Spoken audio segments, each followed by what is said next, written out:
तो आज हम उत्तराखंड पर बात करने वाले हैं, जिसे देवभूमि भी कहते हैं।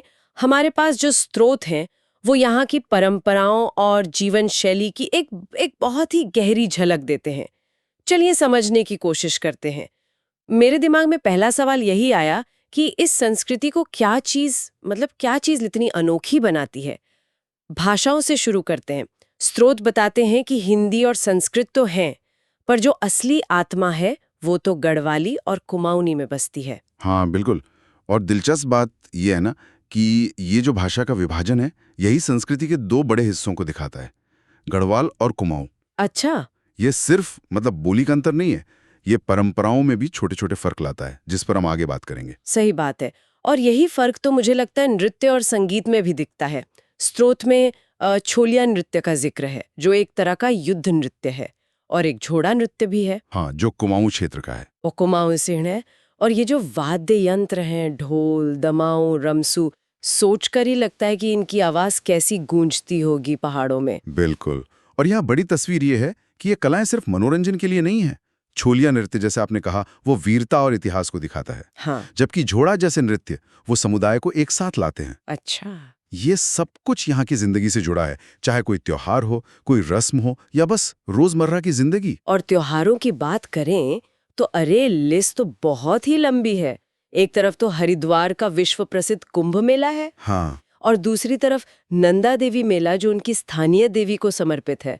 और उत्तरायणी जैसे फसल से जुड़े त्योहार भी हैं। और देखिए, यही तो इस संस्कृति का सार है।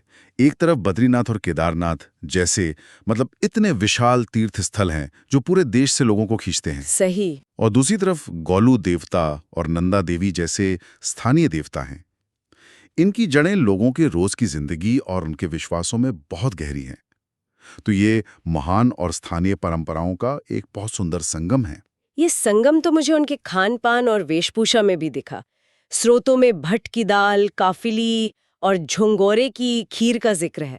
सब कुछ कितना सरल, पौष्टिक और वो स्थानीय अनाज पर आधारित लगता है। हाँ, और ये हमें यही बताता है कि संस्कृति सिर्फ बड़े बड़े त्योहारों में नहीं है, वो तो रोज की छोटी छोटी चीजों में बसती है। सही बात है। खाना और पहनावा, ये दोनों ही सीधे तौर पर वहां के भूगोल और प्राकृतिक हालात से प्रभावित हैं।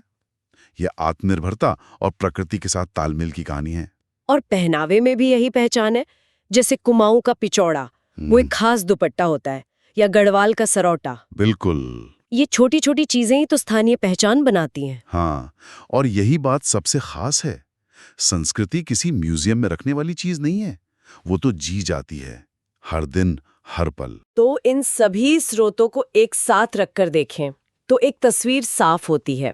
उत्तराखंड की संस्कृति वो सिर्फ पहाड़ों में है नहीं, बल्कि उसे पहाड़ों ने ही बनाया है। बिल्कुल।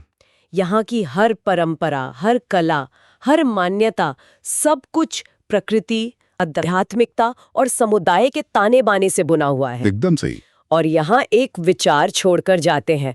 आज की इस इतनी तेज तरार दुनिया में, जहाँ सब कुछ ग्लोबल होता जा रहा है, उत्तराखंड की ये संस्कृति जो इतनी गहराई से अपनी जड़ों से, अपनी जमीन से, अपने स्थानीय विश्वासों से जुड़ी हुई है, वो हमें अपनी पहचान बनाए रखने के बारे में क्या सिखा सकती है?